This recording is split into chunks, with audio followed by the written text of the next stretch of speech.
Quando se fala no livro de números, o que geralmente vem à mente? Bom, provavelmente números, né? Listas, censos, leis, um material que parece à primeira vista um pouco seco. Mas e se por trás de toda essa contagem, de todos esses dados, estivesse escondida uma saga épica? Uma história incrível sobre a transformação de uma nação inteira. É exatamente isso que a gente vai desvendar aqui. A história de duas gerações muito diferentes. Uma que falhou e outra que herdou a promessa. Para começar, é interessante saber que o livro tem, na verdade, dois nomes. O que a gente conhece, Números, vem justamente dos dois grandes censos que estruturam toda a narrativa.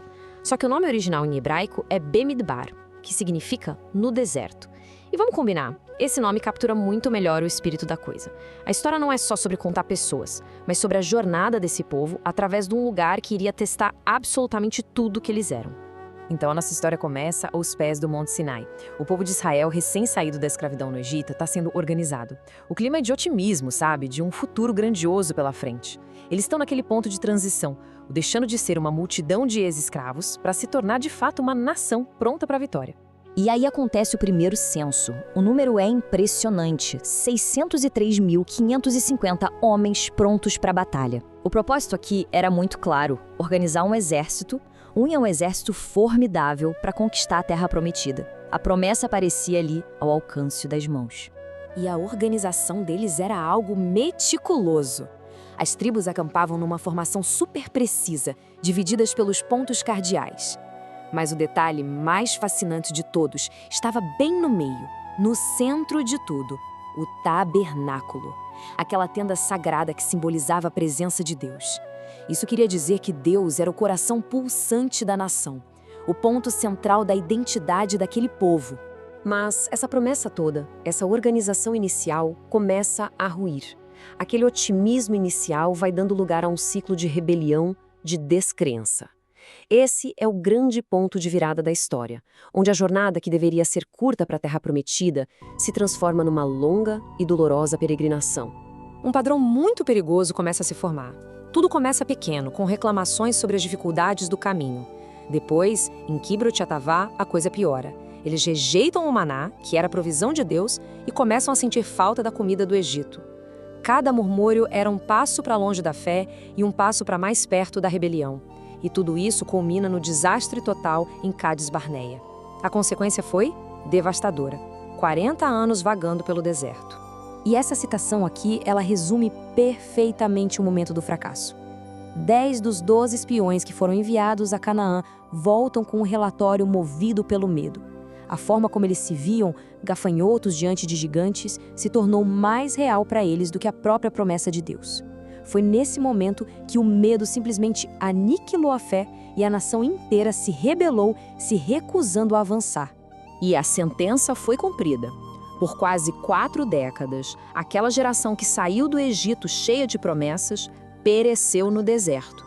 De todos aqueles homens contados no primeiro censo, apenas 2, Josué e Calebe, justamente os espiões que tiveram fé, sobreviveriam para finalmente ver a Terra Prometida. A narrativa então dá um salto de quase 40 anos no tempo. Agora estamos nas planícies de Moabe, bem na fronteira da Terra Prometida. E uma nova geração, uma galera que nasceu e cresceu no deserto, está prestes a ser contada. Eles estão sendo preparados para cumprir a tarefa que seus pais falharam em fazer. E esse segundo censo revela uma história fascinante nos próprios números. É só olhar para a tribo de Simeão, uma queda drástica de quase 37 mil homens. E isso tem motivo.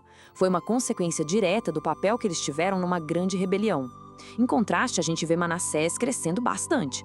Mas o ponto mais impressionante é o total. Apesar de 40 anos de provações, de pragas, a nação praticamente não diminuiu. Isso mostra de um jeito incrível a preservação de Deus mesmo no meio do juízo. Mas a diferença dessa nova geração não era só nos números, era no caráter.